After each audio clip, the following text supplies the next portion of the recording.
या संदर्भात जी माहिती आपल्याला पोलिसांनी दिलेली आहे त्याच्या पलीकडची माहिती आत्ता तरी नाही। बरेच क्लू पोलिसांकडे आहेत, त्याच्यावर पोलीस काम करत आहेत।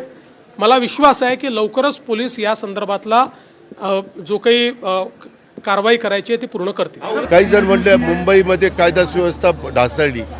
ज्यावेळेस त्या खोलात आपण गेलो, तपास केला, ती व्यक्ती पण आपल्याला सापडलेली आहे, सीसीटीव्ही मध्ये क्लिअर दिसती। अजूनही चौकशी चाललेली की तो आत कसा गेला, तो चोरीच्या इराद्याने गेला का त्यांच्यातल्या कोणी त्यांना इन्व्हॉल्व होतं, त्या सगळ्या गोष्टी ते तपासून घेतल्या जातात। आणि एकंदरीतच राज्य सरकारमध्ये पुढील काम देवेंद्रजी असतील, आम्ही सगळे असो, काम करताना कुठल्याही भागातली कायदा सुव्यवस्था चांगलीच राहावी याबद्दल सर्वतोपरी आमचा प्रयत्न त्या ठिकाणी चाललेला असतो।